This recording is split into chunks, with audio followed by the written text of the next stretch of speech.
And I know this comes with the privilege of being a heavily tattooed 6 foot tall man. So like Yeah. my wife can't say these same things. She's had these Right. same experiences, Yeah. and for her own protection, she can't do it. So Yeah. like Yeah. morally, I feel like I have to be the one to do it because I'm in a position where even more so than you, because I am still a white guy. Like Right. me, Right. if I get aggressive in public, it's viewed differently than if you get aggressive in public. Yes. Yeah. So like I'm aware of all these things, and it becomes for me morally wrong if I don't say something because I have the most privilege to actively say something about it. I believe a very famous rice manufacturer had a famous quote, and he said, "With great power comes great responsibility." I just gotta. I'm a father. I'm a father. At first, I was like, "Where the fuck is he going?" I'm big into rice, man. uh, but you're right.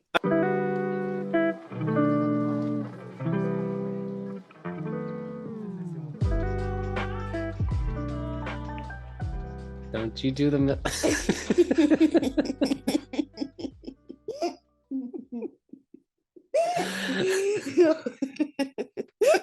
Welcome to the show. This week, I'm talking to Ross Greene. Ross is a marketing director at Sync. He and I were coworkers for a couple of years.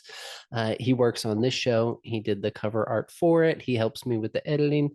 And we get into being dads, talk about art, talk about creativity. We play an obscure movie game and just have a really good chat. So thanks for listening. I hope you enjoy it. It's good to see you, my friend. Dude, it's so good to see you. I mean, we've been speaking, which is not enough for me, but so good to see you. Yeah. And I'm loving your new backdrop as well. Like this? Yeah, I'm switching it up. I know I need to come up with like an official background. But I don't want to be one of those guys where it's like a neon light of some Yes. kind. Yeah. Or like my own name. Right. Yeah. I mean, this is a nice glimpse into who you are. Maybe you could like subliminally write out your name in books, you know? That's a good idea. That's a good idea.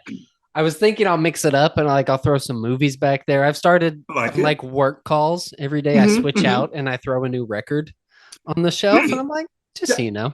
I think I'd seen, I don't know what this says about me, but Tom Segura, I think he might have been on the Two Bears, One Cave podcast. Anyway, he used to have like a record of the week in the background that he changed out. And it was interesting because like the stuff that he would put up, I don't know if he was just trying to be edgy, but a lot of it was like, oh, I would never have guessed he'd listen to that. But yeah, not a massive fan of those guys, but he does a really good job of doing a podcast. It's such a weird skill that some people are just like unbelievably good at it.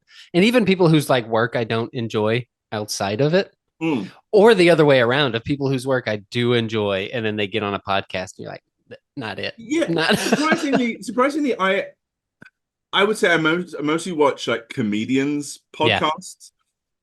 And it's absolutely perfectly suited for that vocation, right? I mean, it translates so well. And so yeah, for them to kill it is no surprise. I think the It's Always Sunny one. I don't know if you've listened to that one. Oh yeah. Unbelievable. It's so good. Yeah. It's so good. Also, them like going back and be like, this episode's bad, just so you know. We did a bad job with this. Yeah. Well, it's crazy when like how people have taken the format of podcasting and have turned it into almost like a TV show, like a fully produced. It's not that raw, like it's just me and a couple of cameras. I mean, it's a fully fledged, well lit set, and I like it. I'll be honest with you. I want to say that I'm not for it because it takes away from the purity of podcasting, but the majority of my screen time is YouTube and stuff. I watch some stuff in the living room, but I'm mainly watching stuff on YouTube. So if that's how I'm ingesting my TV time, then yeah, let it look good. I do think that is like a fundamental shift in like focus of medium, where before it didn't matter. Like your podcast could sound like shit because there was 12 podcasts. So right. What are they going to listen to the other 11? Not right. a big deal. And now literally, and I'm living proof of this, any asshole with a microphone can do it. And it's not that hard to get started. So like the people that are now investing in like, oh no, we're going to have a space. Like we go record in our area and it is curated. Yeah. And then also the quality control side of it. Like, no, we own all of this. Like every sound you hear is because we want you to hear it. Whereas you're going to hear my daughter upstairs running around. So, well, I think like we're through the 2008 crisis. It was weird that people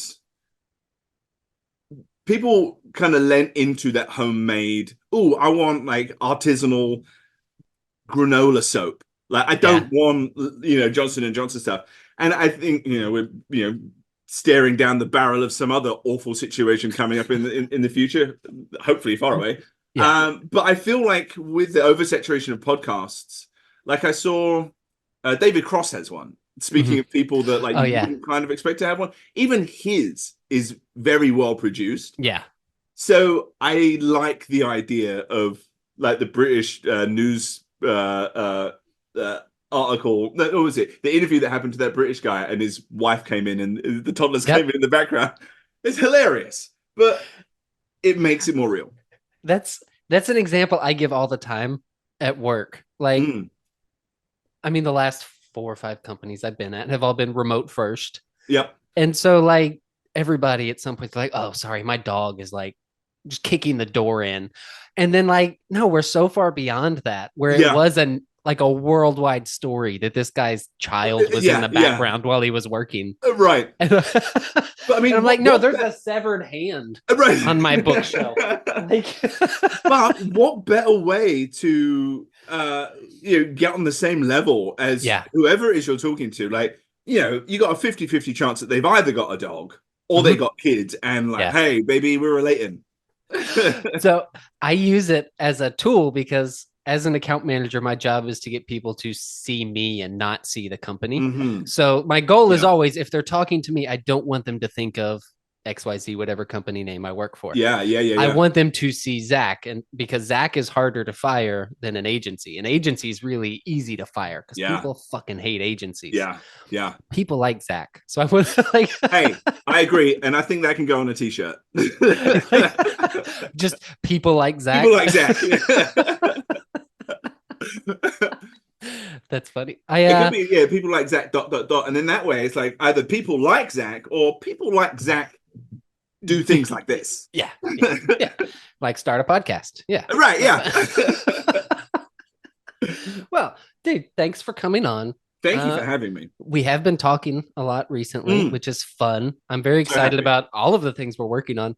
Yeah. But the feedback I've been getting about even just like the cover art change has been so good. So thank you for making it. I'm so glad. People are like, dude, I like what you had before was fine. And I'm like, no, it was Canva. It's not fine. It's just that I don't know how to design things. And they're like, it feels right. Like it feels like, no, that's what the show is, more so than just a black and white shapes. I'm so glad. And I think it speaks highly for like the reason why I reached out to you. Like not only did I miss you, but I believed in what you were doing, and like your personality and just who you are, I think is very important just to the world. I think you're a great guy. So just getting whoever, just a bit of you more out there is what I wanted. And so, yeah. Well, I appreciate it. My pleasure. So as I've told you, I don't prep for any sort of call. It's better that I know you. Like it's weird sometimes when I'm about to hop on and I'm like, I've never spoken to this human and I don't know what I'm going to talk about. Yeah. And I'm just like, I'm just gonna go for it. Yeah. But just like trying to get an idea of, all right, what should we talk about? And like I texted you yesterday, like I've been thinking about like types of art that people are into, why they're drawn to art. And it was honestly because of all the books behind me. Like I was on a call and somebody was asking like, well, I see Chuck Palahniuk. So like, are you into like, like satire and stuff. I'm like, well, mainly like the most fucked up horror you could possibly Right. imagine. Yeah. That's what I'm really into. Yeah. And they're like, that's so weird. That feels like a pretty extreme juxtaposition of your personality. And I'm Sure. like, no, but like if you talk to people that are really into horror, Uh-huh. or like Clay, when I had Clay Chapman on, like he's the most energetic, happy, bubbly person you will meet. Yes. Yep. And the stuff he writes is deeply troubling. Yeah. But because he exercises it, like he Right. gets that out of his system, and it's the confrontation of I don't have to be afraid of the thing I've already faced. So Yeah. whether that be writing it down Right. or watching a terrible, terrible movie. So thinking about who would be fun to talk to about that, my first memory of you when I started at Sync Uh-huh. was like at lunch. You were the cool looking guy with the cool accent, like sitting drawing on his iPad or like Yeah. writing orange on a banana peel or some shit like that. Yeah. There's an interesting period of my time. Yeah. And so like it didn't matter what we were doing if we were switched out of work mode for whatever break, you were doing something creative. Like that's Yeah. always the lens I view you through. Is like, well, Ross is doing cool shit. Right. Like it doesn't Yeah. matter what it is. Like I don't know if you're still playing music, but at the time I know you were making music, Yeah. painting, doing spray paint art, like Yeah. literally anything creative you could get your hands on. So I thought you would be a fun person to talk. Just art in general and what draws people to what they do and why they do it. It's funny you mentioned that like you saw me doing stuff like that at work, and just you bringing it up, I'm like, I guess I was doing that, and Yeah. any kind of downtime, any opportunity, I will be drawing. Mm-hmm. And honestly, I feel like it's like if I smoked cigarettes, or if I smoked like one of those Juul. Yeah. Am I Juul. aging myself? Juul. What's the other one? Who fucking get? I just If I call had them one of all those, vape. It's all vape. I don't if know. I vaped, I'd be vaping also. I have a very addictive personality. Mm-hmm. My dad was an alcoholic, and I think that's kind of like come out in me that I would like. I feel like if I was able to get my hands on Coke when I was younger, I would have been into it, but I didn't. Thankfully, Yeah, that's good. That's good. But I have a very addictive personality. Yeah. And so if I wasn't drawing, I'd be vaping or something. And so I'm just so glad that I have the ability to just, that's my vice, is like drawing. And also it's a form of meditation for me, for sure. And I think that like it quietens the voices. And I think it was during the pandy when people were talking about mental health a lot more. Yeah. And honestly, this is kind of sad to say, but it was like seeing videos on TikTok of people displaying like a constant sound in your head and just like constantly critiquing yourself, thinking of yourself. I can't do something without then thinking, could I have done that better? Could I have done that quicker? Could I have? So there's just a constant narration in my head. Yeah. And yeah, drawing stops that. That's really interesting. So is it like a way of disconnecting from the things you've been doing? Because like it was always at lunch. Like as soon as we broke for lunch and work, and we were lucky enough to work at a place that catered our meals every single day. Yeah, that was nice. You would go grab a plate and then you were at your desk drawing. And I think when I started, you were an account manager, and then you moved into training.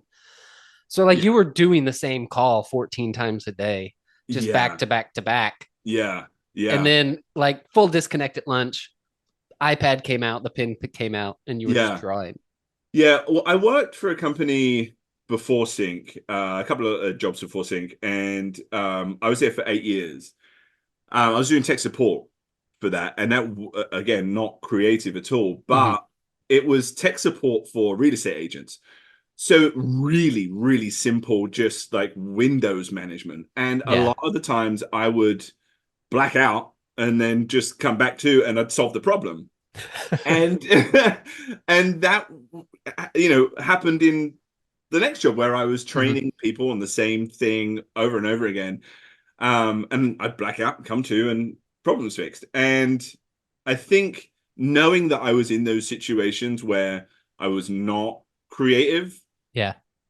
And I always, in the back of my mind, I always wanted to be like a successful artist, or just, and then my focus switch to I just want to make money being creative. Yeah. That's more attainable. And so when I wasn't doing that, I found the downtime, or even those times that I'd black out, I'd be painting or I'd be drawing while doing my job. And the security of knowing I had health insurance, which fucking sucks that your health insurance is tied to you being employed. Yeah. And I could pay my mortgage. And I could buy art supplies. Like if I had to do something other than be a struggling artist to make some money, I could make a bit more money and then just kind of like paint while I was working. Yeah. It's not a bad balance to have. Yeah. That and I think that was it. Like it was the switch between like I want to be Basquiat. Like I want to be like Damien. I don't want to be Damien Hirst, but I want to have art parties and do a bunch of coke. Thankfully that never happened. You know what I mean? Like that was the famous artist success that I wanted. And I think that I was much happier thinking, oh well, I can sell some art. I'm selling art. I'm paying for my insurance, I'm paying for my home, I'm paying for my car, I'm taking care of it. And it's not painting by painting. And that was nice. Yeah, that security. And I think, you know, growing up in a single parent household, knowing how life can be when money's scarce. I didn't want that. I never made a lot of money, but there was a definite paycheck coming. Every 2 weeks. You didn't worry about if you were eating that day. Right. Yeah. Whereas if you just go no, I am a pure artist all the time. That's when you're like, well, I've got 89 cents. I can get a cheesy roll up at Taco Bell. Exactly. And we'll call it a day. So I have to walk to Taco Bell, or I have to pay like $1 for the bus to go to Taco Bell to then get back to then. That's a lot of stress. Like with all the rest of the voices and the noise in my head, I don't need that stress. I will sacrifice being a starving artist so that I can not have another thing in my head. Do you think that having the full-time job and then being able to do the art outside of it, do you think that working that job helps fuel the inspiration for it? Because for me, even though this is a creative outlet for me, I would never refer to myself as an artist of any type. I'm just talking. But for me, this is such a different focus than, even though my job is talking all day long. That's all I do. When I talk at work, it's to achieve a certain outcome. And it's not often an outcome I give a shit about. It's just not. Whereas this is pure, unadulterated. I can talk about whatever I want. And whatever the conversation happens to be, no matter what direction it goes, that's it. There's no redo. I'm just going to post it because that's how this works. It's a lot of discovery opposed to like you trying to achieve something during a conversation. It's nothing but like new information and just chatting. I love that. I'm really happy for you, man. It's a great endeavor. And I see your new microphone setup looking very nice. Oh yeah, you like that? I'm getting trying to get more official. I won't go the full like cans over my ears. That's not for me. I considered it. It's just not me. I don't. Highly unnecessary. It feels too like at the gym for me to be wearing those. And also it's like not that I watch a lot of sports, and maybe I'm completely dating myself again and making myself look very ignorant, but I know like in England at the very least, horse racing announcers always use this very specific old microphone that you put up to get to your mouth, and it's ridiculous. There's no need for it. And it's like sportscasters and stuff have the massive things with the microphone, and it's unnecessary, right? They're props, right? They're props. Of course. Unnecessary. Like earphones and microphone, that'll do. No, I think those headphones are like the talk show equivalent of like the coffee mug. Where like there's like 6 ounces of water in that coffee mug. There's absolutely. But I mean, I'm a sucker for gadgets and props and all that lot. So I'm being very hypocritical. I get it. It's there's other things I would rather waste my money on than that. Yeah. there's too much physical media for me to buy. Until you get sponsored and they're like, hey, we got these glowing dark ones with LED lights in it, cat ears. Yeah. Look, hey. I would do some cat ears. I think that would be a fun way to mix things up. You've mentioned it before. I love the fact that you wore a protect trans kids shirt to the gym. So I don't for one second think that you would care about some cat ears. Look, it's been a long time since I've been in a fist fight, and I think I'm just like actively. Maybe it's me approaching midlife crisis. I'll be 35 this year, so I think maybe it's like me trying to get into a fist fight. Didn't you do martial arts of some degree? Yes, I am a black belt. You are? Yeah. Damn. I guess once a black belt, always a black belt. It doesn't. Always. It doesn't. Okay. No, I think I did it when I was really young. Okay. So like. And what was it? What did you do? Tung Sudo. So it's just Korean Taekwondo, essentially. Okay. So I mean, as like base level stuff as you could get.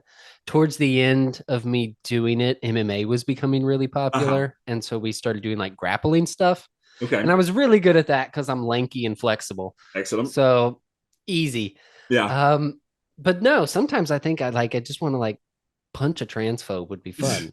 Like anybody just dropping slurs. Yeah. This actually reminds me of when we were in Vegas. I don't know if you remember, but it was after like that costume party. So yeah. Is that when you dressed as David Bowie from Labyrinth? Yeah. And I was 6'9". So we were dressed like that, standing in a casino. And it wasn't even a client of ours. It was like a client's son. Yeah. And he dropped a hard R on you, and you just slapped the shit out of the guy. What? But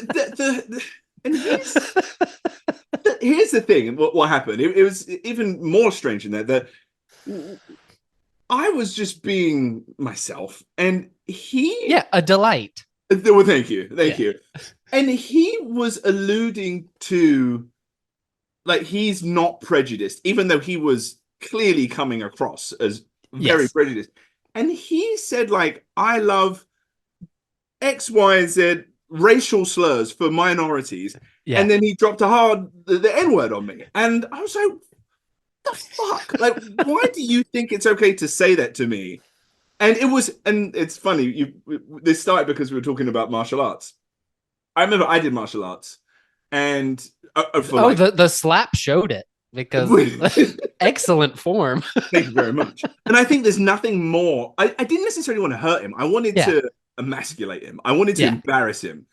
And so, like, I'm not a violent man. I don't want to get into fights at all. But I wanted to emasculate and embarrass the shit out of him. So I slapped him. But it was knee jerk. I didn't like. I'm not a violent person. I don't want to get in fights. But it was knee jerk, and I fucking slapped him. And that happened to me when I was doing martial arts at school. Like I never thought that I'd ever use it, but some kid went to punch me, and I did this like down block punch move and just punched him in the stomach. I was like, like the Power Rangers are onto something. Like it does work. Muscle memory. It was there. You were ready to go.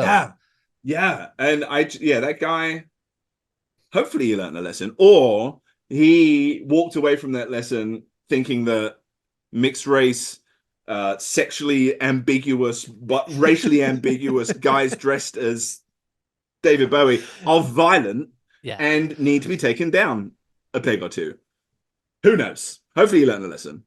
I think he was pretty far gone at that point anyway. So I don't know if he remembers that trip as a whole. I hope not. He was pretty hammered. Yeah. But I had a great time. You know what? Me too. And for the record, I say I may or may not have slapped him, and I may or may not have muscle memory to slap. Correct. A bigot in the face. Allegedly. Allegedly. Yeah.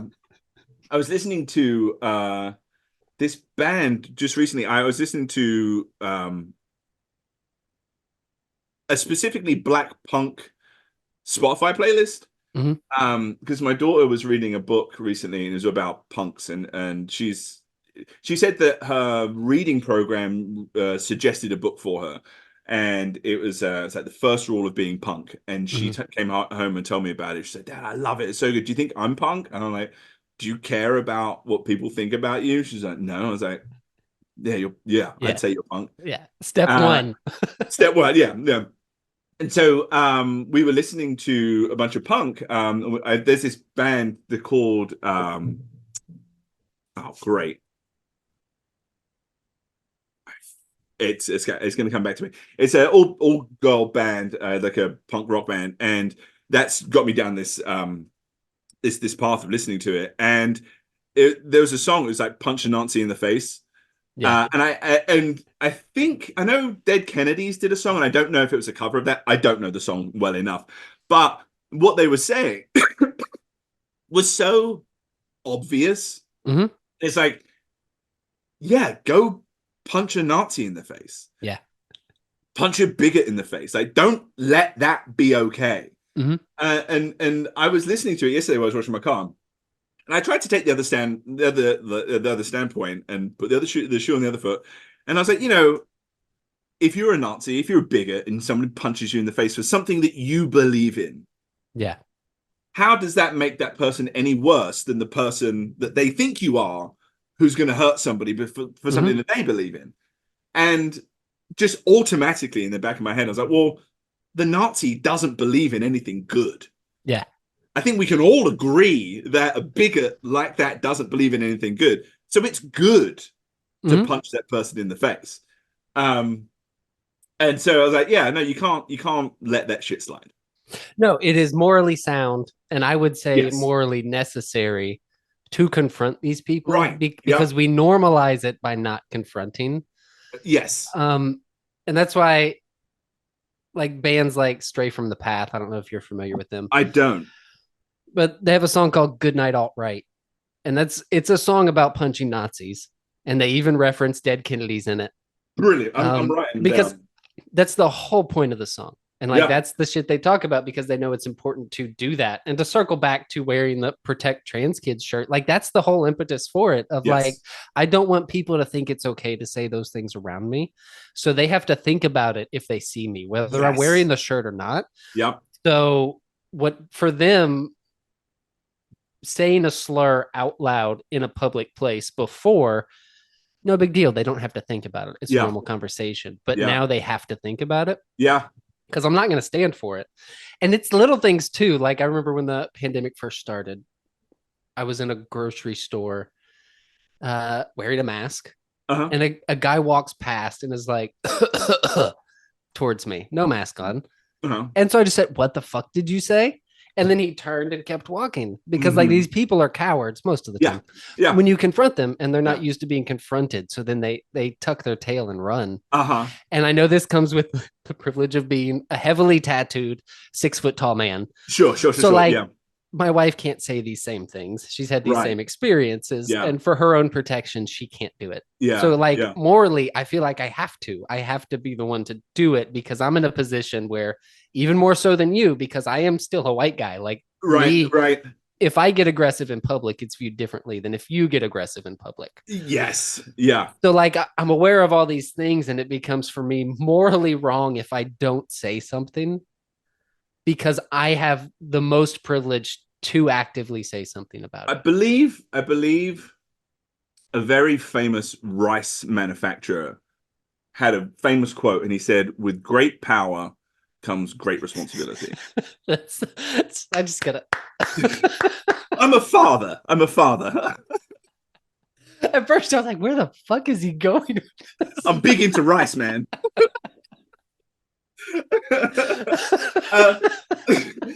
But you're right. I think that, and I think it's our generation. And I say our generation. I'm older than you, but we're close enough in age. Yeah. I feel like I'm your age. And I feel like I'm your age. Good. It's a Freaky Friday kind of. It's great. Good. Or big, which would probably age me some more. But I think, and especially with the fact that the younger generations do put everything out on social media, and like when we were growing up, I think it's awesome that we could get away with our teens and like our awkward situation, our awkward upbringing, and have it not being documented. But Yeah. the first time I saw a Facebook video of some kids that robbed somebody and they were like flashing the money and like their phone and stuff, I'm like, you fucking idiot. Yeah. You don't have to put everything online. But now there are generations where everything is online, and there is some power in the anonymity of being behind a keyboard. You can call people out for shit. Yeah. And I think being able to walk around and be openly bigoted, letting people know that you can't get away with that, hopefully will shift the narrative. And while people felt like they could get away with it in close circles, even close circles are being monitored. You know, you can't just, you know, turn up in blackface anymore. Yeah. Yeah. Unless you're the Prime Minister of Canada, then you're. Yeah, then it's charming. It's cheeky. But no, I agree. I think, like you said, like our childhoods weren't documented. Like I don't have to worry about somebody finding a photo of me online from when I was 12 doing something stupid, because there aren't any. There might be like 4 photos in total of me from when I was 12. Like right. They just don't exist. Yeah. But like people are so open and so forward now because kids are used to everything being online, that so many things are normalized. So yeah, there are those Nazis who feel like they can go out in public and do whatever they want.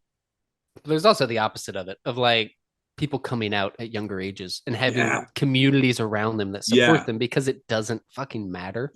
Or like people that don't have to worry about, well, my parents kick me out.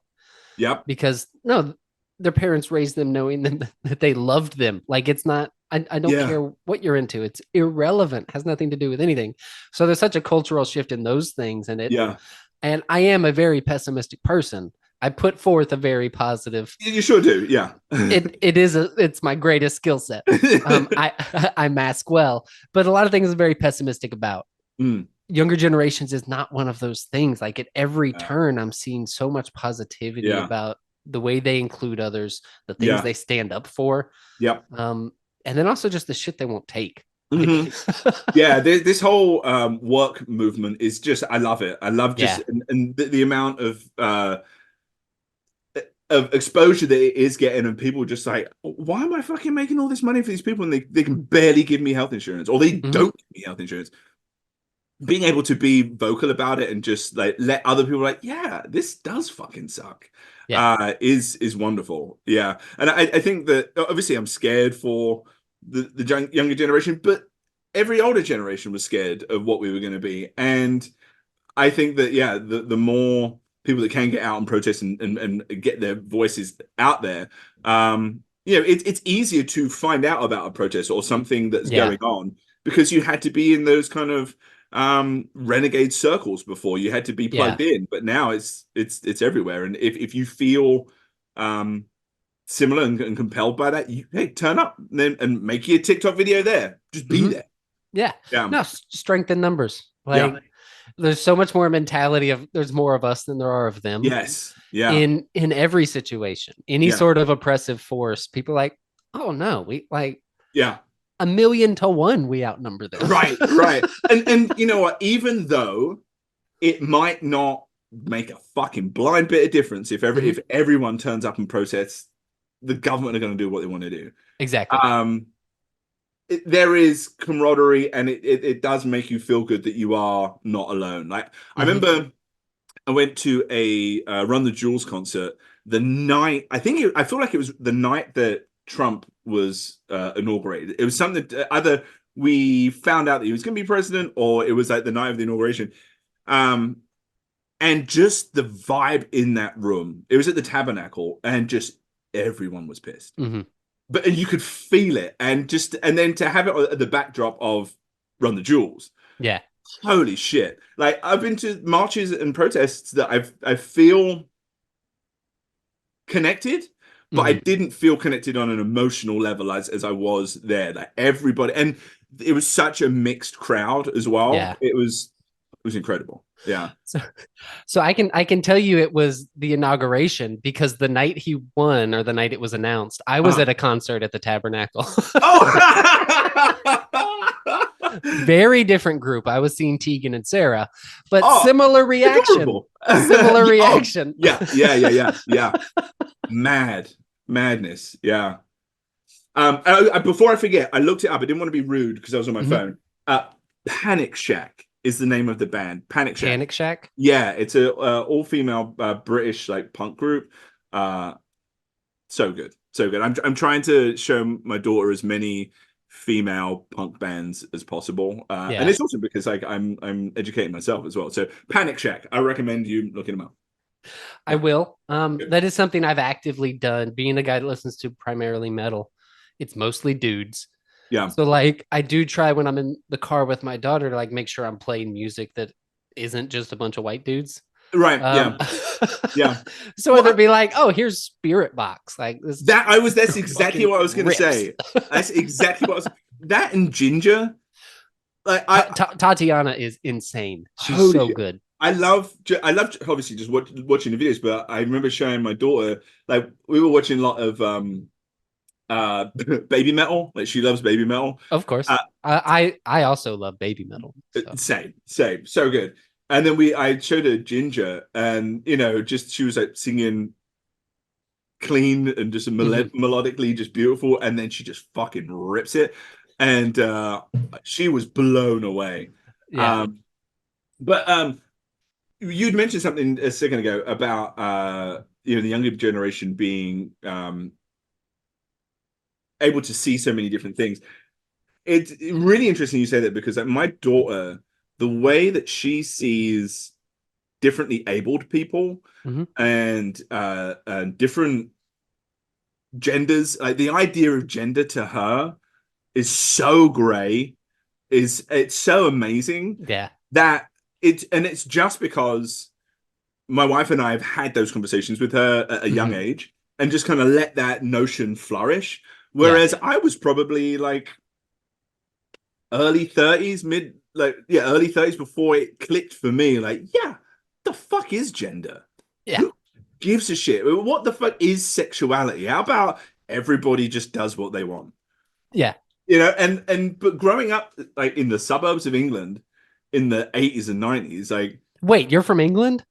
Oh, sorry. No. I let it slip. Like the idea, growing up with, oh, that's gay, or that's bent, or like, or it just terms for differently, different genders and proclivities. It was always negative. Exactly. And so to break that cycle and realize just how nothingy it is and how unimportant it is, but to see her latch onto this and just like it doesn't matter, blows me away. So the fact that information is out there for our kids, and hats off to fucking Bluey. I mean, it's like I remember as my daughter was starting school and they were working through like, oh, he and she, and like we would have those conversations and I'd be like, but also it doesn't matter. People can be whatever they want. Yeah. Like it irrelevant. They're just a person. Like it's nothing. And I don't know about any sort of like religious background for you, but I was raised like a hyper conservative Southern Baptist. So like there were very clear delineations of no, you are straight. Like anything else is bad. Yeah. Any sort of questioning, that's not you feeling something. That's sin. That's the devil at work. And I mean, I always joke like straight in with a question mark in parentheses after it. Like, yeah, sure, I'm straight, but also like that's a spectrum too. Like there's plenty of guys where I see a guy, I'm like, that is like an objectively attractive man. Like, and honestly, I feel like that is the conversation I was having with this. I was allegedly having with this guy in Vegas, where they may or may not have been slapped by somebody that looked like me. So David Bowie slapped Bowie did it. Yeah, R.I.P. Yeah. It's funny. I think the first time that you and I became I had the stepbrothers moment of, did we just become best friends? I think it was the third day in a row I came into the office wearing like a David Bowie t-shirt or like a Queen t-shirt, and I walked in the door like halfway through my first cup of coffee, barely awake, and you're like, all right, dude, we get it, you like British music. Oh, I guess I did do that. See, I don't even remember that. I remember there was quite a few people in that office that did not like me at all, just because like it's a stressful job. Yeah. Like what we were doing was difficult. Yeah. And so I was always like, oh, I'm just going to go balls to the wall jokes all day long. Yeah. That's what we're doing here. Yeah. It's all jokes. I'm going to call it all out. All jokes. Yeah. So I don't recall that. I remember the shirts, but I don't recall that. And then I remember us sitting, and when I would interrupt you from drawing, we would play a movie game, and you would be like, yeah. You would give hints on what movie you watched. Yeah. And it would be random. You'd be like, it's a sequel to a remake set in the desert. I'd be like, what the fuck are you doing? That's the one I remember because I didn't get it, and it was The Hills Have Eyes 2. So it stuck with me because I was like, what the hell? That is like the most sequel to a remake set in the desert. What is simple, right? Obviously.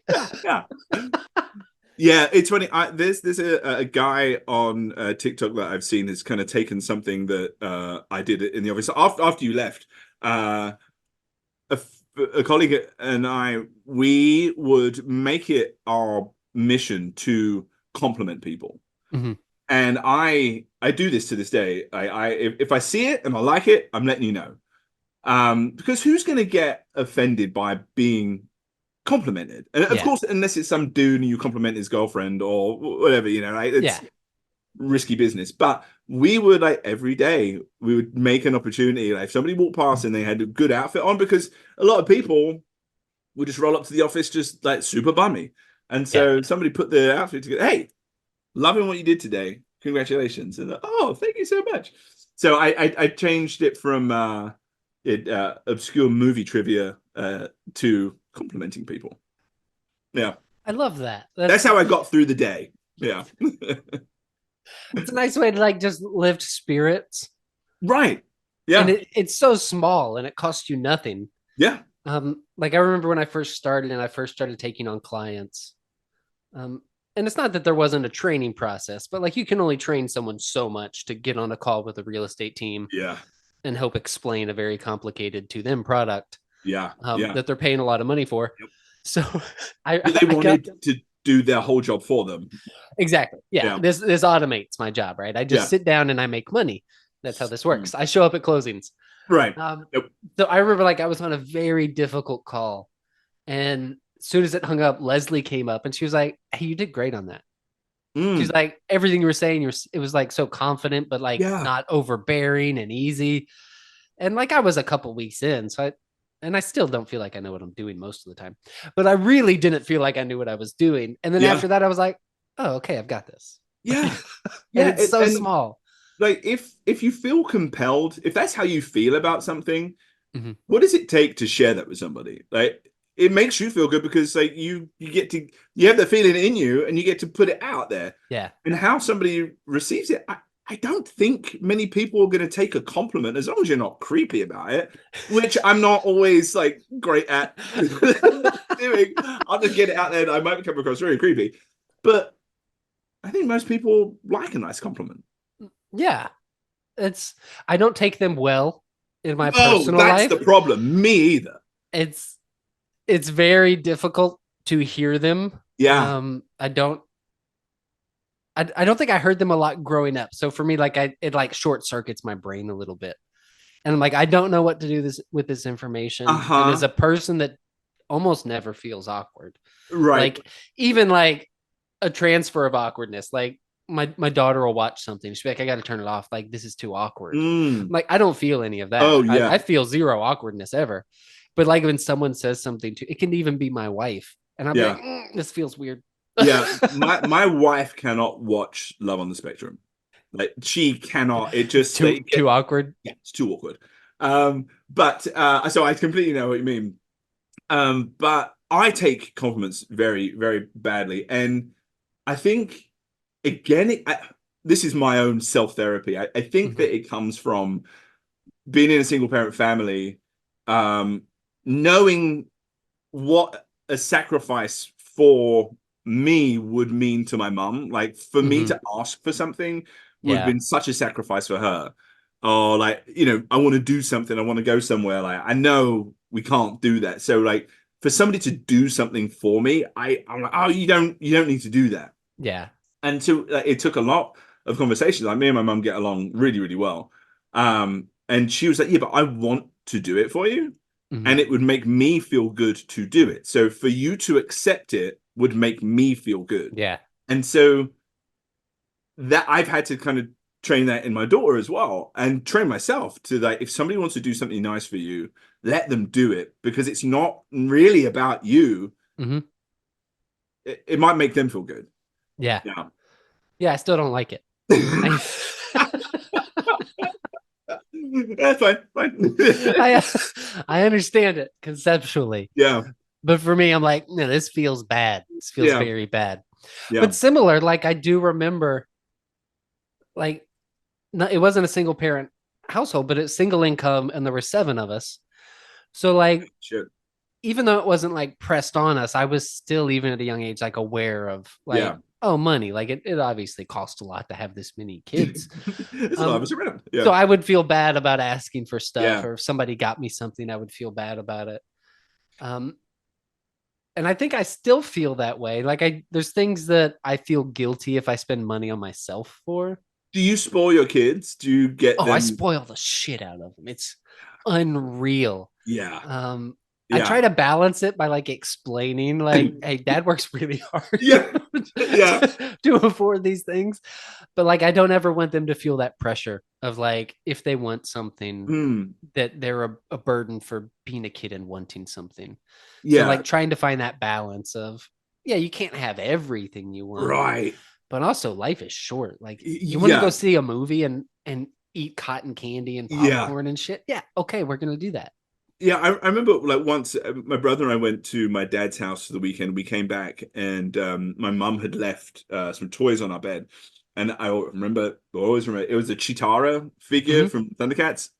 So good. And I think my brother got like Tigra. And maybe awesome. That's imprinted, like the woman and the sexually ambiguous man guy lady. I don't know who what Tigra was, but it imprinted on me. And I just remember that joy that I got from getting a toy that when we don't normally get it. And so whenever my daughter is like, she wants something, and I think that's the thing that I need to be careful of, is like, if she wants something, I'm like, yeah, fucking get things. I want you to have things. And then so like, she loves the Teenage Mutant Ninja Turtles, right? And that new movie is so good, so good, unreal, and the soundtrack, the Trent Reznor and Atticus Ross. Brilliant. It's so good. She loves the Turtles. She loves she gives me shit for the original Turtles, like the cartoon and the movies. Rightly so, but know where you're coming from. But she got a Leonardo for Christmas, and then she bought she loves Donatello, which is crazy. I'm a Raphael guy. She loves Donatello. She bought that, and she bought Michelangelo, but we couldn't find Raphael anywhere. And this could have been, and this is a downfall of my parenting, is I always feel like every moment is a teaching moment. This could have been a teaching moment of, all right, well, you don't always get what you want, blah, blah, blah, blah, blah, hunt for it, save up money for it, whatever. And one day I got out of work and I went to go pick her up, and I went by Walmart like to get some food or whatever. And I was like, let me just go down the toy aisle. I went to the toy aisle. Raphael was there. Like, I'm buying it for her. And I was like, this is going to make it. She's got all the turtles. Like, she loves it. It's not come out of the fucking box. She's not touched it. And I'm like, she doesn't give a shit about it like that much, surely. Like, if that was me, I'd have them out.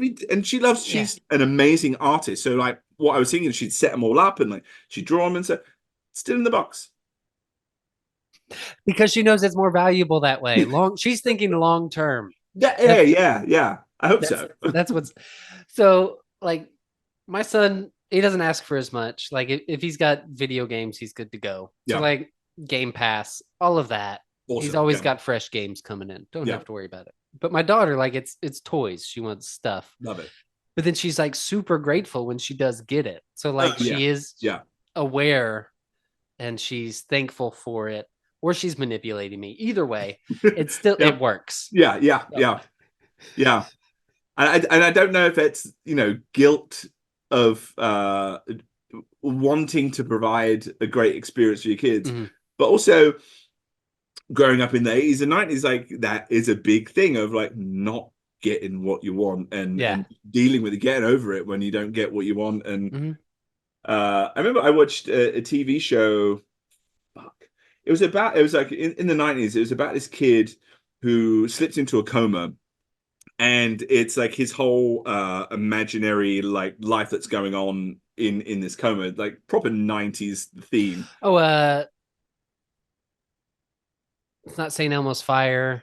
No, it was a boy, and his like best friend was a girl, and there was another boy, and then they changed characters in kind of like a Wizard of Oz kind of a situation.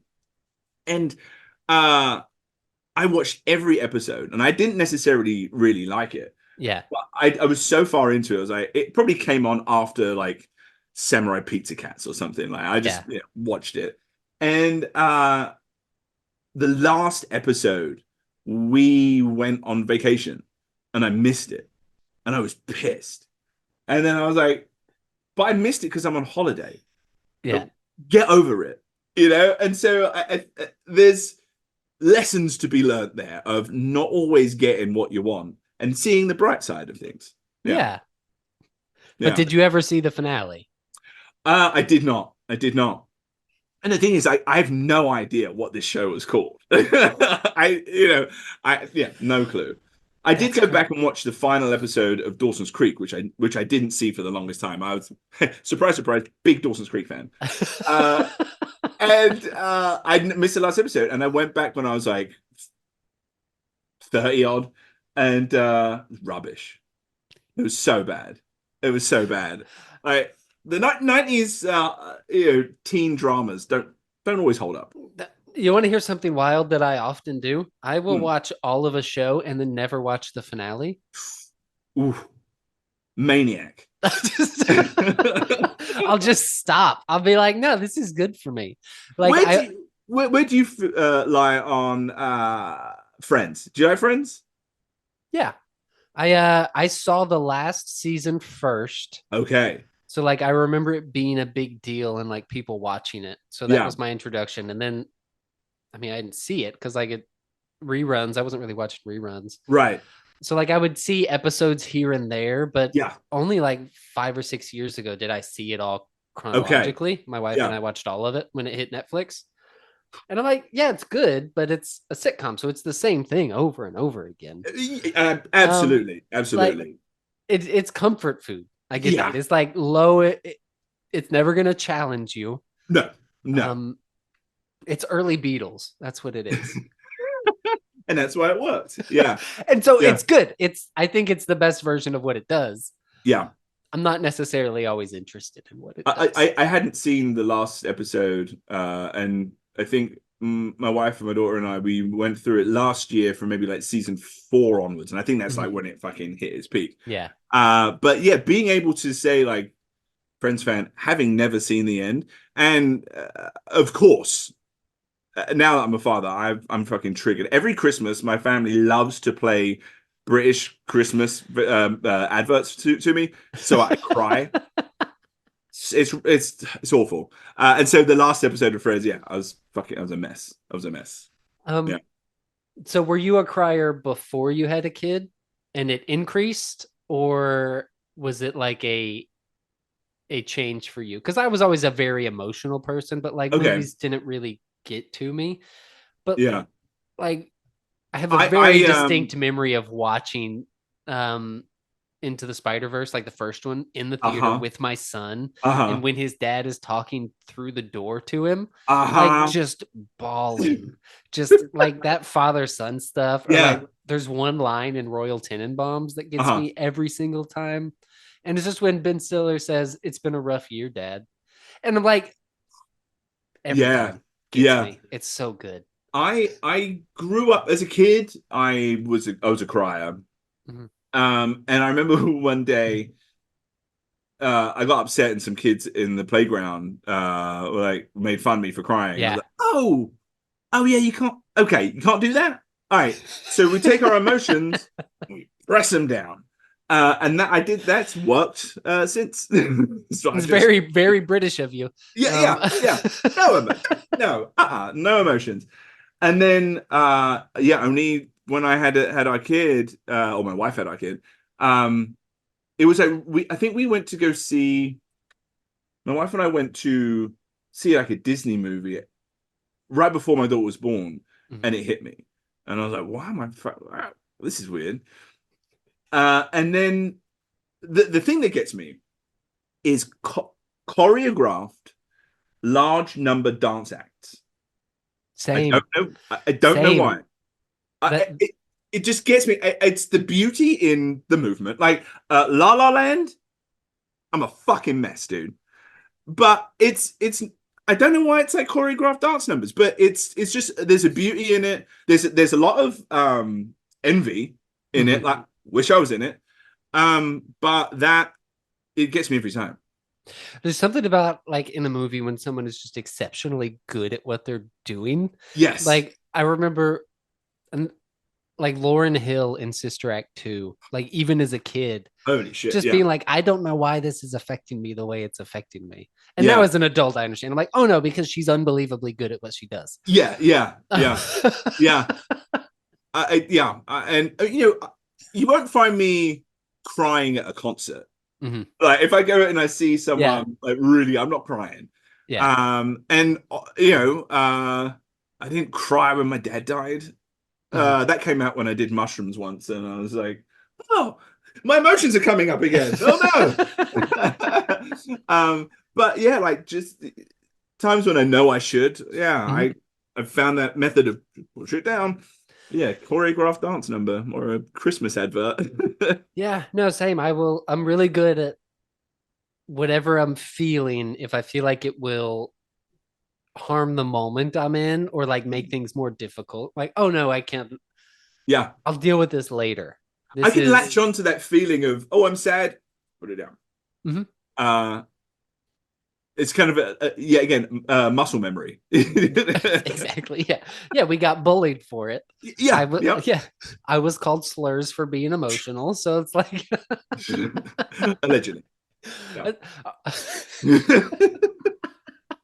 The title of this episode is just going to be Ross Greene allegedly on the episode. So love it.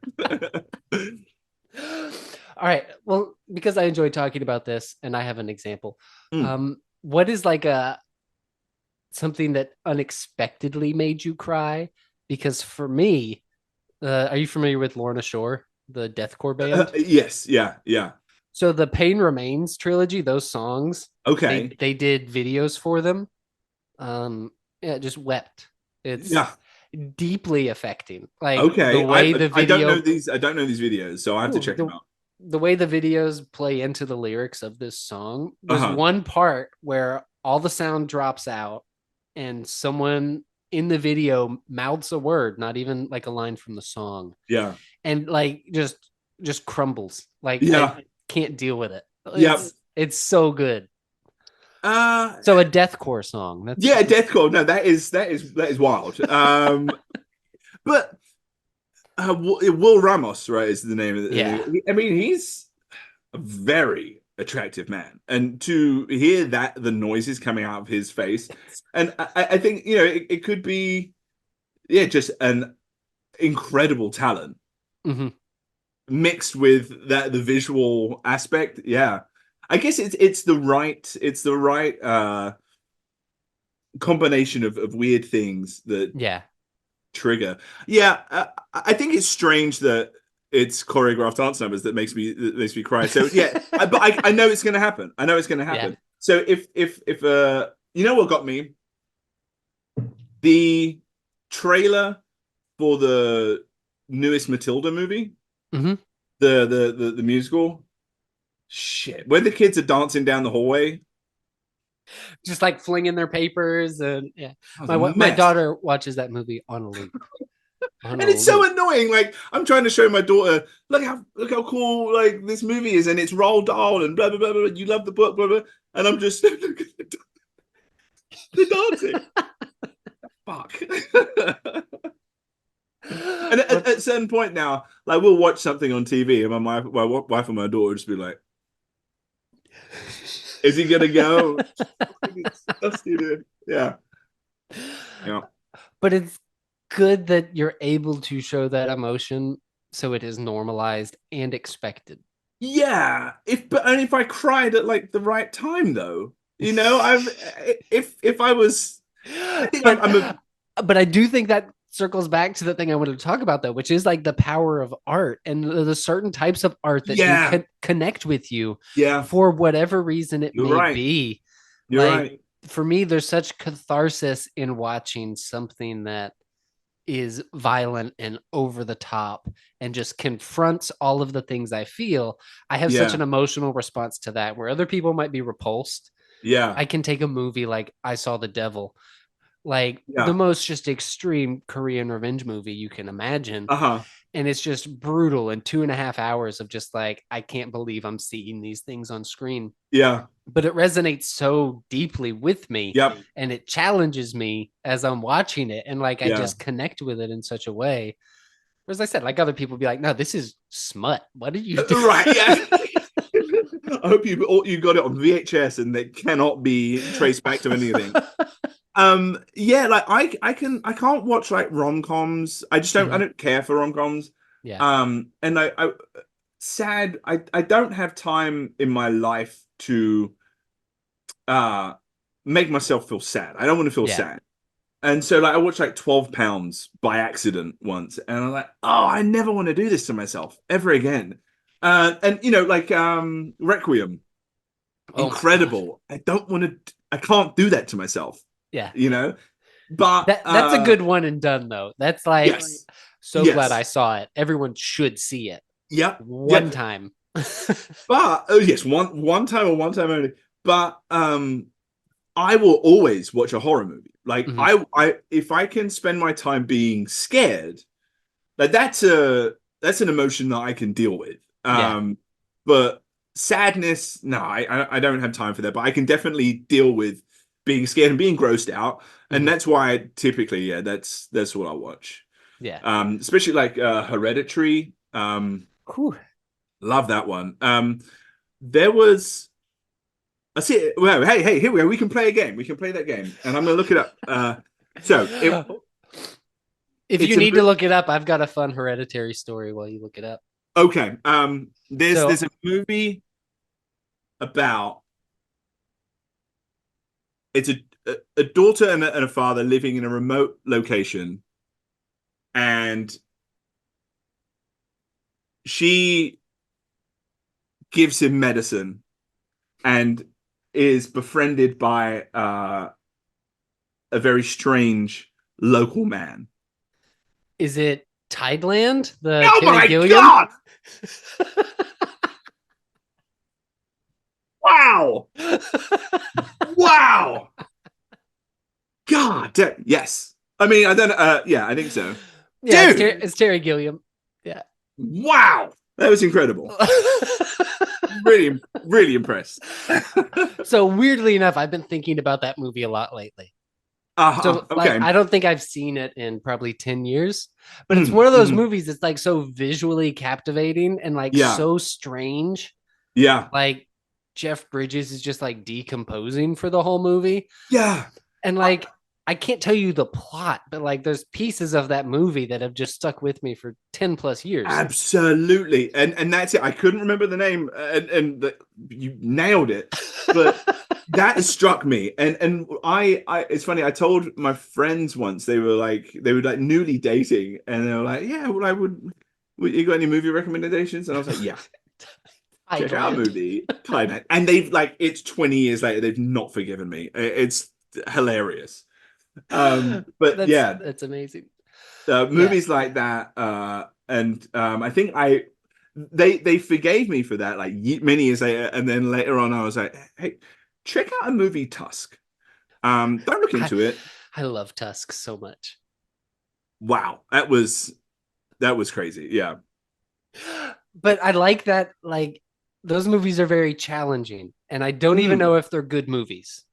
And right. for me, they don't need to be. Like, if something challenges me, like punk music, Mm-hmm. recorded like shit, because that's the point. The point Yeah. isn't to have an album that sounds good. The point is Yeah. to convey a feeling, Yeah. and then for you to experience that in person. Like, that's the Yes. whole goal. Yeah.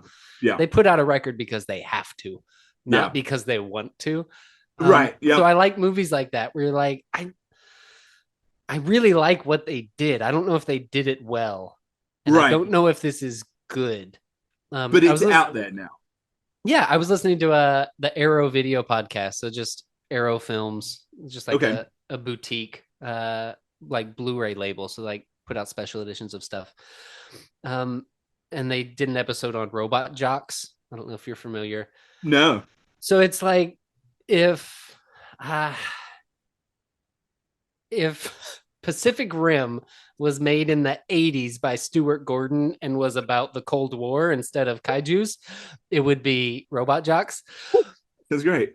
So it's like all these people who are now like massive special effects people, but like this is Mm. where they cut their teeth. So like it's Oh, not well brilliant. done, but it has all these pieces of like, oh no, I can see what they're doing. And because Yeah. it's not done well, I can see how they did it.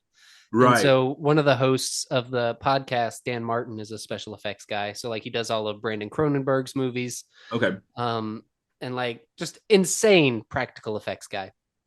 And he's like, no, this movie was really important for me as a kid because I could see how they did it. It's like sitting to the side of a stage Oh, watching a yeah. magic trick. Yeah. Like, oh no, now I know how to do it because I Uh-huh. watched them do it not that well. And now I Right. can iteratively get better at it. Yeah. That's great. Yeah. I mean, yeah, like you're saying about punk music, I remember I saw a band play at like a house party once, and they were oh they were like the opening band for my friend's band. Mm-hmm. And so I'd known of this name, and to see them play, and my friend's band were like pretty good, but to see these guys play and not be great, but they were still up there Mm-hmm. as a band, playing music, having fun. Yeah. And I was like, I could do that. Like, it seemed Yeah. so, because my friends were so good, I was like, I could never be that good. I could never be Mhm. on stage.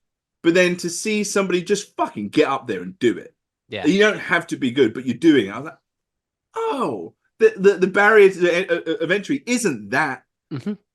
large, you know? And so I love to see like the Live and Unplugged Nirvana album, like listening Yeah. to the mistakes and just stuff like that that makes it real. Like Yeah. I much prefer listening to that. I love that stuff.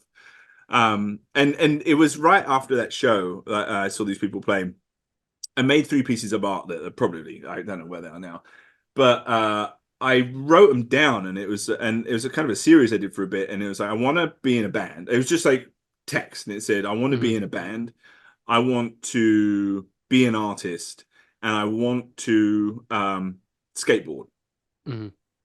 And I kind of, these are like bucket list things I Yeah. wanted. I always felt like I wanted to do, but it was something that I would have to work on in order to do it. Like I always wanted to skydive. I did that. I paid somebody and I went and did it. Yeah. But these are things that like you have to dedicate your time to doing. Mm-hmm. And I'm in a band. I am an artist in my perception. And like it was great to put these things down after seeing it being achieved, and it kind of manifested and actually happened. And I'm like, Yeah. oh, yeah, I like it. I love that. I feel Yeah. like, and especially in the industries you and I work in, everything is so like work focused all the time, and Mm. everything's work goals and career goals. and people ask what your 5-year plans are. And Yeah. I have 0 5-year plans for Yeah. work. Right. Outside of my 9 to 5, I don't want to think about it. Yeah. Because it has nothing to do with the person I feel like I am or the person that I want to be. Right. My work is not related to that at all. Like, No.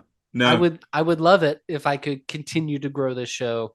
Other ideas that I'm working on, that you and I are working on, that I would love to see come to fruition, that I think have really good legs to them. Yeah. I would love for those things to become my work at some point.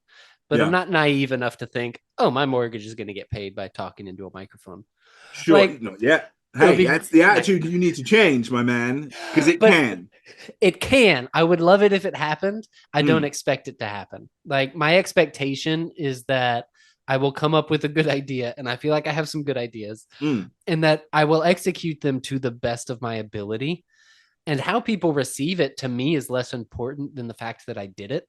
Like, even this show, like, I record it and I just put it out. Like, I don't want to listen back. I don't want to think about it. Yeah.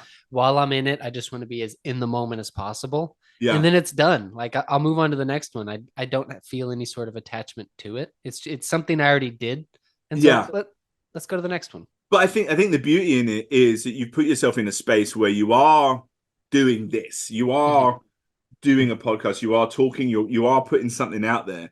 But what that idea might spark is really important, because you've positioned yourself in a place where you now have the ability to think of things that can happen from there. And I think that's really important, is taking advantage of the situation you're in, and like not necessarily expecting the situation that you're in to be the end goal, but using it as a jumping point. Yeah. I mean, this this podcast started because there's another one. I've been waiting for someone else. Like, we've been working on it together. And in the meantime, I was like, I should just start. I've got the equipment. Yeah.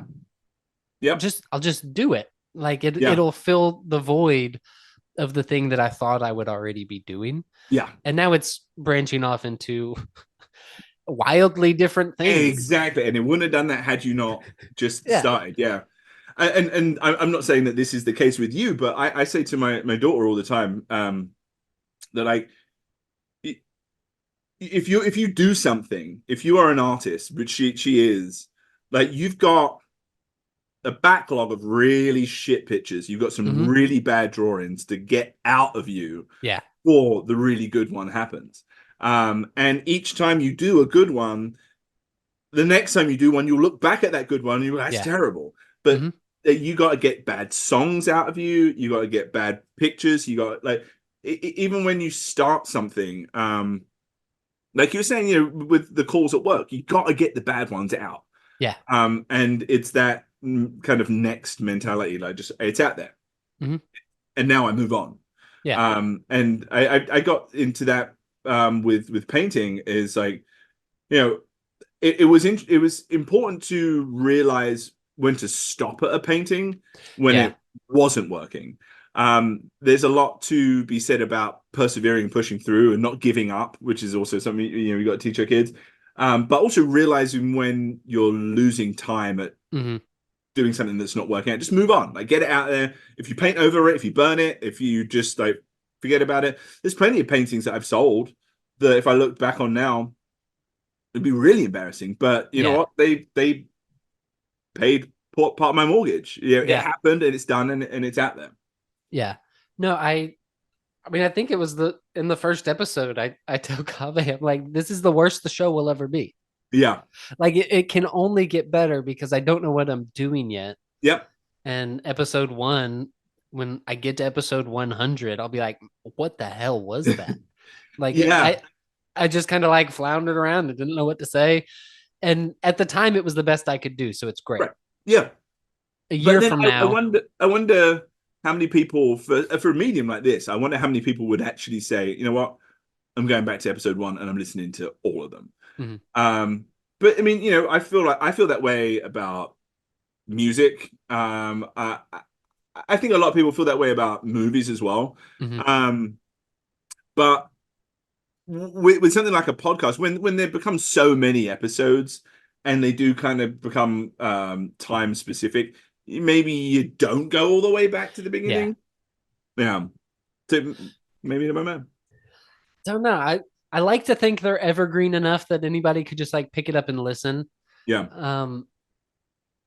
But I feel like I'll get to a point where I would advise people not to go back. But then again, it's cute. It's cute to see like how bad it was, and where you got to, or to see what it becomes. Because I feel like I had an idea of what the show was. Like it was more of like a 3-act structure was how I mapped it out. Okay. In the beginning, and then I started having conversations, and I was like, it feels like I'm trying to force conversations into a mold. Okay. And then it stunted the way the conversations were going.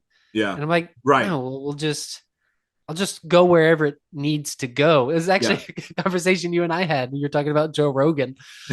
And you were like, it seems like if he gets to a point where no matter who the guest is and how good the guest is, he'll just throw out something that is like not related to anything they were talking about. Yeah. But because he knows he can rely on it. Right. Yeah. And like, I don't ever want to do that. I always want it to be the conversation is what it is, regardless of what I thought it would be when we started. Exactly. Yeah. Because that would be wild if you were just having a conversation with somebody and you didn't know where the conversation was going and you just started talking about alien conspiracies or like Pokemon cards. Like we weren't talking about that at all. Why are we now? Why are we talking about Pokemon cards? Anyway, so I've been playing a lot of Yu-Gi-Oh. That's a card game we can I have not been playing a lot of Yu-Gi-Oh. Not been playing enough Yu-Gi-Oh. Never. I've never seen an episode. I didn't get into anime until like 5 years ago. Okay. So yeah, I'm still new to it. I never got into Yu-Gi-Oh. I never really got into Pokemon. I played like a weird version of it. Weird British version. It's all about. It was like a Tesco version. It's Tesco's versus Sainsbury's versus Aldi. Yeah. No, it's a game. I think it's still going. It's called Top Trumps. But basically it's like a deck of cards. But then the ones that I had was like just Marvel characters. And each Marvel character had like a set of, I don't know, like 8 stats. And I don't even know if I was playing it correctly, to be honest with you, but my brother would split the deck and then you would turn your card over and you would pick which stat you want to put up against the other person's stat. And then whoever won gets the card. So I got into that. And I say get into it. I love playing it. Nobody else played it. It's just me and my brother. So I have a set of those cards. I had no idea what it was. It came with actually one of those Arrow releases of Battle Royale, the Japanese movie. Oh yeah, brilliant. So I have a set of top trump cards for Battle Royale, and like it came with the box set. And I was like, you mean Hunger Games? Yeah, sure. I was like, I have no idea what this is. Yeah. So I mean, I've tried to see if my daughter wants to get into Pokemon, and she's just like, nah. Like another one of those things where I just jumped into it too hard. I got a Switch, and I was like, I'm getting you Pokemon. Like you're gonna love Pokemon. She doesn't care. She wants to put clothes on the girl and like ride around. I'm like, yeah, but you can like get this little character to follow you around and fight him with other people. She's like, doesn't care. So yeah, I miss Pokemon. Yu-Gi-Oh definitely seemed cooler, like the style. I always preferred like Digimon. That looked cooler than Pokemon. I never got into any of them, but that one always looked cooler. Yeah. Well, you and I can start. All right. Okay. Yeah. It's never too late. There's always, I guess, Magic. Right now, guys our age just play Magic now. I've wanted to. I'm that. You know what? Not unlike cocaine. I'm glad that missed me because, I feel like I would really get into that. Yeah, there's already too many things I want to waste money on. And similar to you, as a lifelong sober person, though, like I feel like cocaine probably because I'm like you've been at work trips with me. Like I am on. Yeah. I think I was awake for 72 straight hours in Vegas. I remember us grabbing cases of Red Bull and pounding sugar-free Red Bull. Yeah, all day long. We had cases of them at our disposal. I remember putting them in my backpack and yeah. I did. I say I dated. Loosely put. I was hanging out with a lady who was sober when I absolutely was not. But her and her sober friends would just pound Red Bulls and smoke cigarettes all the time. I'm like, hey, you want some Jaeger? She's like, no, but fucking double Red Bulls, absolutely. Yeah, it seemed like sober people tended to really lean heavily into the Red Bulls. Yeah. I think it's just because it's so awkward if you sit there drinking water. I've had so many client interactions where they get weird about me not drinking. So I just started doing like cranberry Red Bull. That way it looked like a mixed drink. Okay, yeah. And then nobody questioned it. Yeah. Because I don't want to have that conversation again. Because everybody just assumes I'm an alcoholic. Well, I may be wrong in saying this, but I feel like there is kind of like getting drunk to Gen Alpha is kind of gauche. Like it's not. It's out. Alcohol sales are down. Yeah, vaping's up. Well, yeah, because it's cool. Yeah, it still looks very cool. Alcohol bars. That's elf bars. That's it. Alcohol sales are down. They watch less porn. They have less sex. So, what do they do more of? TikTok dances, I guess. More dancing, cardio. They're doing a lot more cardio. Hey, there's more choreographed dance numbers in my future, it sounds like. You have a lifetime of crying ahead of you. Hey, it's a lifetime of not crying. No, I'll be crying. Yeah, I've been crying on TikTok for the wrong reason. Yeah. Yeah, I've heard numerous stories of teenagers like not wanting to drive and like not, and I don't know if it's the ease of like your parents being able to give you a credit card or just like the Uber account. Yeah, which is equally as dangerous, like getting into the car with a complete stranger. Agreed. But kids just like, yeah, why? Like, I can see my friends on Fortnite. Like, why am I going to a field? Why would I drive out to a field to get bitten by spiders and stuff to go hang out with my friends when I could just like hang out with them and shoot them? Look, I'm not trying to get Lyme disease. All right, I need to stay home. Again. Okay, again. Yeah. There's so many like coming of age 90s 2000 movies of like, smoking cigarettes on somebody else's roof or breaking into someone's pool. Going to see a dead body. Right. That like we all aspired to do as kids that like, yeah, you want to go see a dead body? No. You know where a dead body is? Why haven't you called the police? We could make a podcast about this. Yeah. And said, no, how about we go down and we poke him and then we learn a life lesson on the way and back. Yeah, what if we just get real sad and then we walk home and then as the day ends, everybody just fades into the distance. We never see each other again, Yeah. Did they ever call the police about the dead body? I don't think so. Yeah. I think they just let him be. Yeah, they confronted the older brother and life lesson. Yeah. Poured leeches off them and then learned more life lessons. Yeah. It's a great fucking movie, though. Yeah. I mean, I've had this conversation a couple of times recently that like, it's an old story, but like, as kids we'd go out until like the street lights came on and then you had to come home, and like the idea of your parents are standing on the front doorstep yelling your name until you came back is like, I couldn't imagine myself now just standing on my front doorstep banging a pan calling for my daughter. But like we lived it was incredible. We lived in like a pretty poor housing estate, but it was the best environment for a bunch of everybody had at least 2 kids in the house, and we'd all just like, as soon as everybody had their breakfast, we'd all just like, there was no I will be out here at 8:00. It was just like, all right, well, cartoons are over, we'd just all kind of end up in the main green, and then all right, everyone's got a bike, we out. Yeah, let's go. As long as we're home in time for countdown, we're good to go. It was it. Yeah, absolutely. Country File comes on, we're out the door, back for countdown. Mr. Blobby, hush, done. Yeah, but now the idea of my daughter saying, "Oh yeah, I'm going to go hang out with some kids that I've never met," like my mum had never met these kids that I was hanging out Yeah. with. The idea of my daughter going out on a bike for hours on end, you must be out of your fucking mind. Yeah, Yeah. I cannot imagine. And like I'm out in the woods right now, so like Mm. my kids can just go like wander around outside.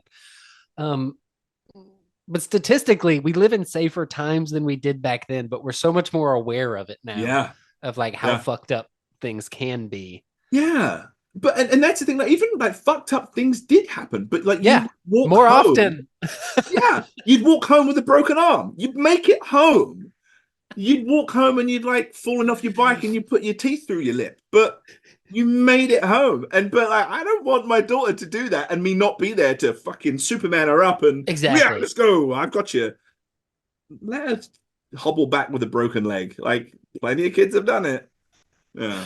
No, I remember when both my kids were very young, like they were so comfortable just like standing up on a table and jumping off knowing I would catch them. Yeah, yeah, yeah, Like yeah. there was Yep. never any doubt that I would Yep. always be there to catch them. Yeah. And like I live in fear of the day that something happens and I'm not there to catch them, Yeah. metaphorically. Like Yeah. Yeah. it will happen. And then I think there will be like a clear delineation between like their early childhood and then moving Yeah. into Yeah. Yeah. Yeah. adolescence when that happens, when like, Yeah. oh, that was when no one caught me. Right. And I feel like we're just trying to protect them from that as much Yeah. as we possibly can. Yeah. Maybe I'm overthinking that, but like in my brain, I'm like, oh, I got to be there to catch them because Yeah. they Yeah. believe I will. Well, and I think that's something that I try to lean heavily on, and I think that really helped with my relationship with my mum was that like I know that you're going to do stupid shit. Mm-hmm. Just let me know where you are. Yeah. And there was a certain level of just mutual trust in that, like, I know you're going to fuck up. Mm-hmm. Just let me know so I can get you. Yeah. And that way, like, I don't want my mum to pick me up from a police station. So if these kids are doing this, I'm not going to do that. Yeah. My mum's going to get me. I don't need to be where I'm not supposed to be. Yeah. And so, yeah, I want to do that for my daughter. Like, I'm always here for you to talk to. Mm-hmm. Like, you know, fucked up shit's going to happen. I've probably been through it, or at least I can help you. I'm here. Do what you need to do. I'm here for you. Just know that I'm here for you. And so, not so much like provide everything and like stop her from learning those lessons, but that's the hard part about being a parent. It's not necessarily like the financial and the sleepless nights and all that shit. It's the decisions you have to make. Like, nope, she's gonna have to break her arm. I don't want to. Yeah.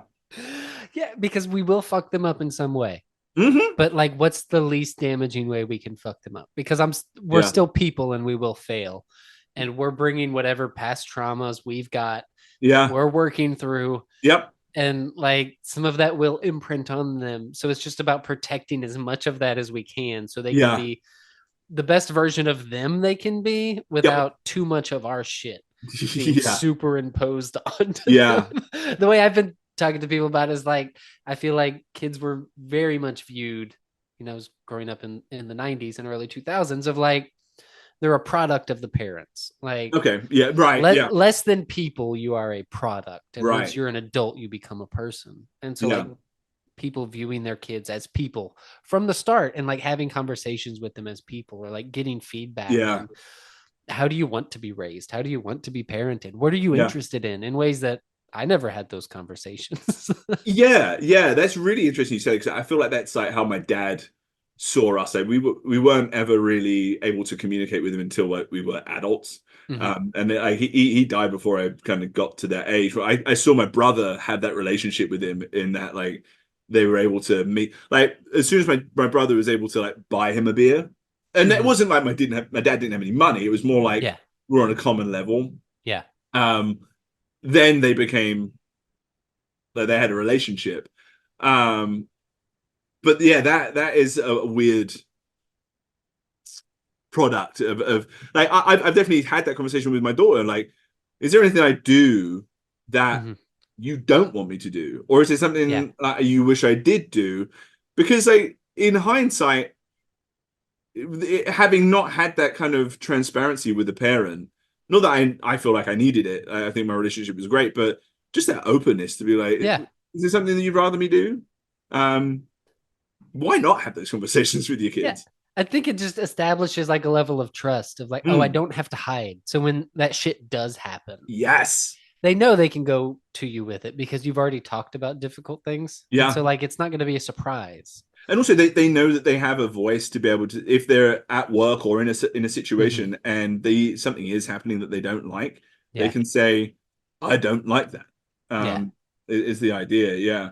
Panic Shack have a song about that. And it's just a really simple song. It's like, when you look at me like that, I don't like that. And they say that over and over again. And my daughter and I were outside kicking the ball around last night, and it was playing, and we came in, and she was just like singing it like a mantra. I was like, yeah, way to go, girls. Like, that's exactly what that's for, you know?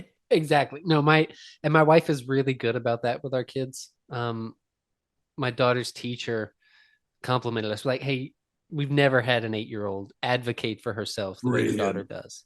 Brilliant. And like just the idea that, and even in like the notes they send home every day, be like, hey, Isla said she was feeling nervous in class today. Like things like that are so small, but like the idea of knowing how to voice that at 8 would have been so foreign to me. Oh, yeah. To even like be so in tune with my feelings, but also feel like I can say them to an adult, especially an adult in a position of power, like a teacher. Yeah. And even if they don't do anything, the fact that they addressed it and were able to get it out is, yeah. We're doing a good job, Ross. That's what absolutely. Hey, we're doing the best we can. Right. We're the cool dads. That's right. I'm trying. I'm on borrowed time. Until my kids start telling people their dad has a podcast, and then I'll down a few notches. But you know what? I was saying this, that, you know, it is definitely like my version of entertainment. And I think that being able to, you know, it's kind of like Reddit, you know, it's communities of people that are interested in things that you're interested in. You can have that conversation. And I love listening to people talk about things that I'm into. And so the fact that there are so many ways that you can spend your time, like not watching network TV and being advertised to, that you can listen to and have great entertainment in about things that you want to hear about. So I think there's more of them will continue to grow, and whether they get picked up and people listen to them, I don't think it matters. I think the fact that you and I get to spend a Sunday morning together, it's great. No, it works. Yeah, it works. Like I said, my expectation is just good conversation. Yeah. Anything else that happens is it's a bonus. Yeah. I mean, I do love, and I think that it kind of comes from those old British like radio shows. And I was actually on the American Archive website, and they have a lot of old like American radio shows where it's like there's characters and there's props and all that long. Oh, there's a bunch of podcasts of those, and I listen to them pretty regularly. Right, but like Comedy Bang Bang, those guys, the Earwolf guys, they put them together, but there's like reoccurring characters that have nothing to do with the person that they're interviewing. But I love that it's like that quirky character off in the background. I do love a bit of a production. Yeah, surprising. But British chat shows are where it's at. Like that is. I'm so mad that they can't be replicated. I mean, I understand why they can't, but like they don't get brought over and syndicated. Like, no, I have to watch them on YouTube. Like that's where or like 8 out of 10 Cats does Countdown. Like I love all of that shit. That's what I'm saying. That's what we watch as a family. 8 out of 10 Cats. There's a show. Would I Lie to You? Is another one. And then Gogglebox. Have you seen Gogglebox? Oh yeah. Do you watch Taskmaster? Yes. No? Yeah. Oh, okay. Every single episode. Have you seen the New Zealand one? Okay, it's so funny you say that because they tried it in America. Yeah. And with like Reggie Watts, right? Like I don't know. It should have worked. I don't know how it did. But we have watched every single episode of the British one. And so we're like up to date with it. And so I just this week suggested when we watched the latest episode, like, do you want to try the New Zealand one? Because at the beginning of Taskmaster, I recognized more and more people. I haven't been in England for like 20 odd years. Yeah. So the amount of people that I recognize on the shows was dwindling.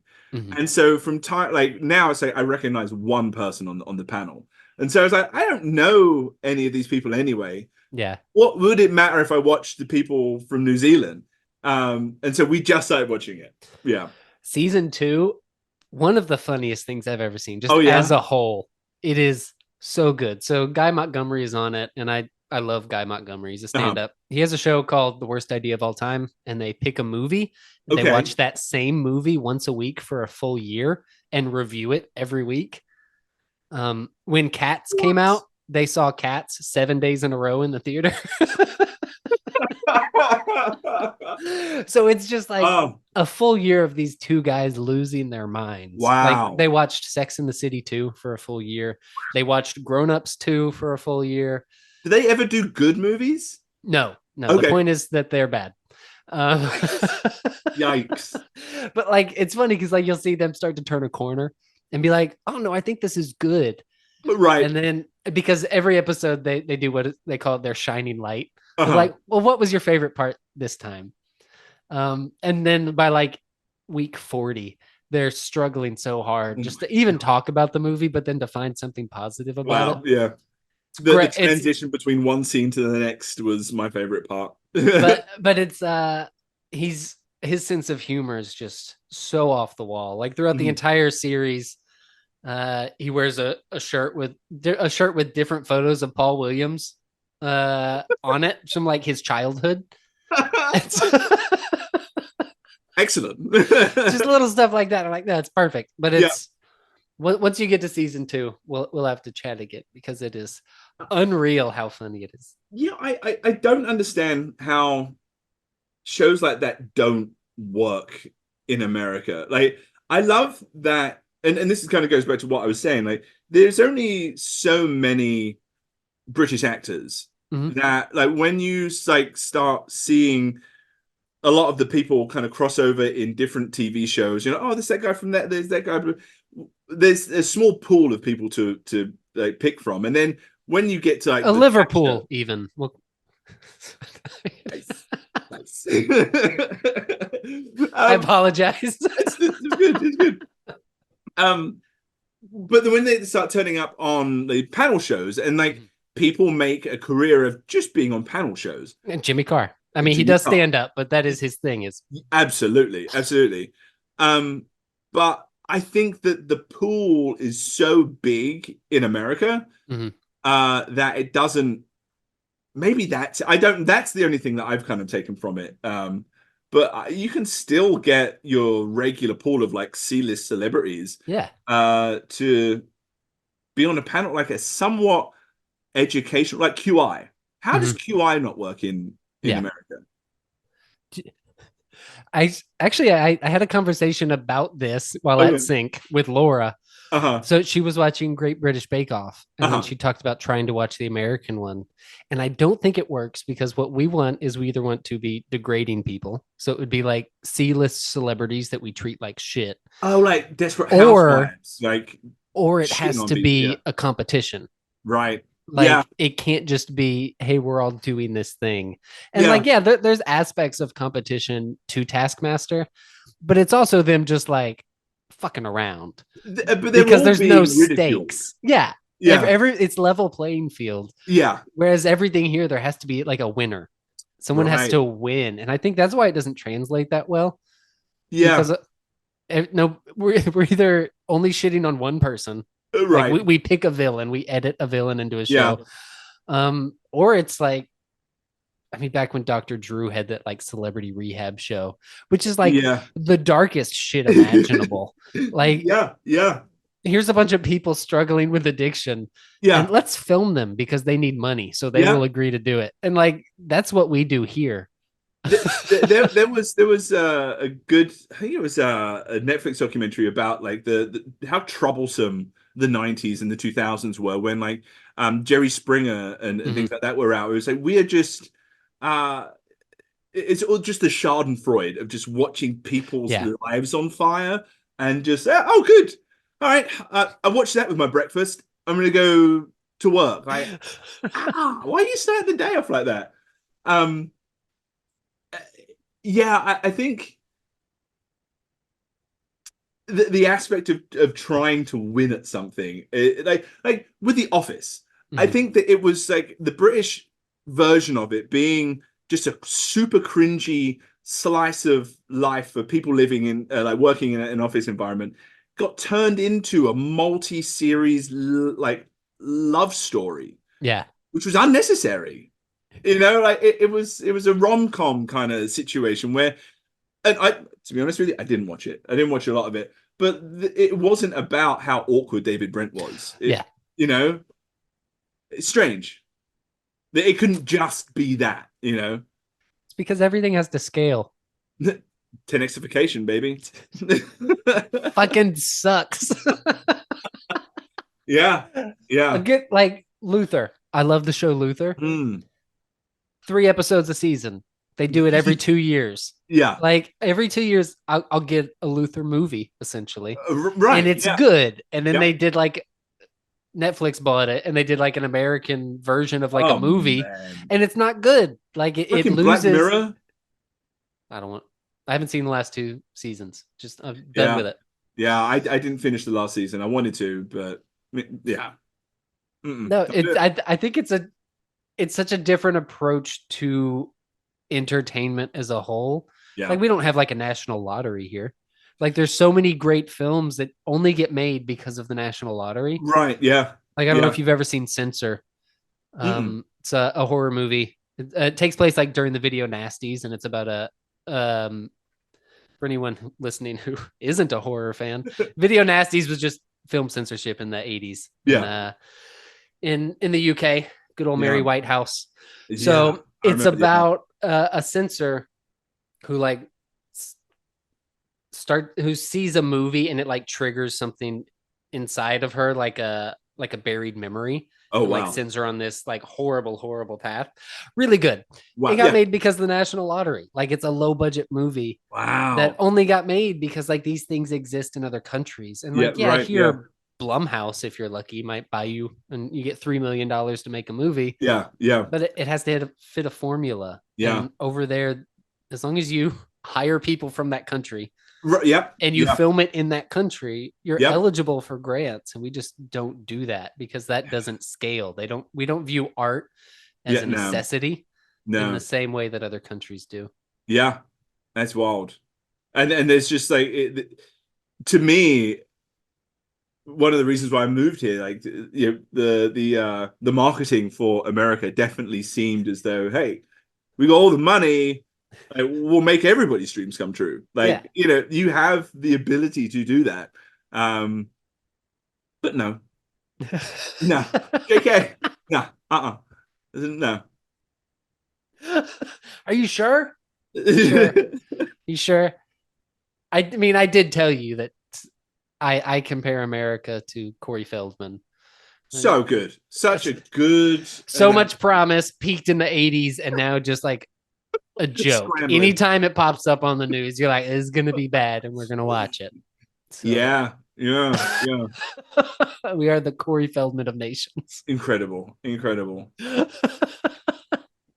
I'm trying to think of what Great Britain would be. I mean, Daniel Day-Lewis, obviously. Oh, of course. Wherever it goes, it takes over. Okay. Yeah. It dominates. Yeah. And now does nothing. Now does nothing. Yeah. Now it's just self-destructing. Yeah. Terrible. Anyway, all right. We're coming up on 2 hours. I could do it for another 2, mate. I could do it for another 2. The best part about this is I'm not going to edit a single fucking thing. This was all good. I enjoyed the hell out of this. Hey, right back. Hey, I would love to do this every week. If you actually, one I did have one question. What is the album behind you? Okay, so this is a company called Cadabra. Okay. So this is a reading of Dunwich Horror on vinyl. Ooh. So they do like these insane artwork for it. Wow. Yeah, it looks incredible. Unbelievable. But they bring in narrators and they just read stories. Like they got a bunch of Poe stuff. They've got a massive amount of I H.P. love Lovecraft it. stuff. That is, And then, yeah, and then they release it on vinyl that's incredible. with like a full score. It's amazing. Yikes. Yeah, that's it. That looks very cool. Very cool. That was after we sold our house and I had some cash. I bought a bunch of those because they are not cheap. Okay. But very nice collector's items. Yeah, yeah.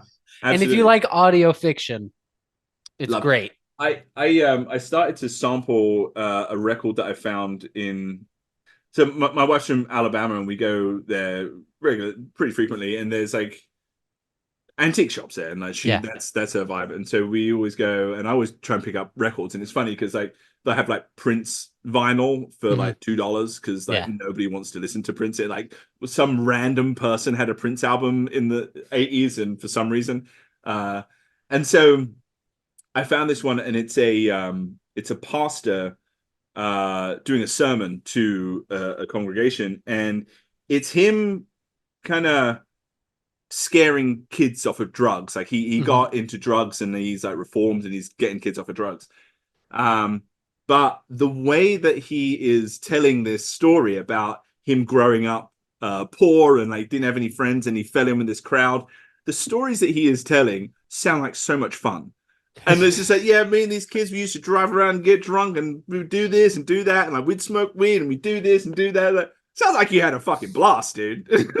And so the whole, like, it's two sides, and one side is like his childhood and how he got up to all this stuff, and the other side is like how he found Jesus. And like, so I've not sampled that side, but the side of him going out and going to the moon tower, having a grand old time, it's hilarious. It's like that the Chappelle Show sketch of Tyrone in front of like the class of kids, and you don't go down to this street and ask this guy, and like the kids are all taking notes. Exactly. Perfect. Ross, wonderful. Thank you so much. My pleasure, man. My pleasure. This has been a lot of fun. I'm here for you, man. I think what you're doing is phenomenal. So keep it up, man. I appreciate it. Thank you for the artwork. Thank you for all the support. My pleasure. Yeah, and we'll do this again. I look forward to it. I do. Thanks for listening. Give it 5 stars, because my dad is awesome and cool.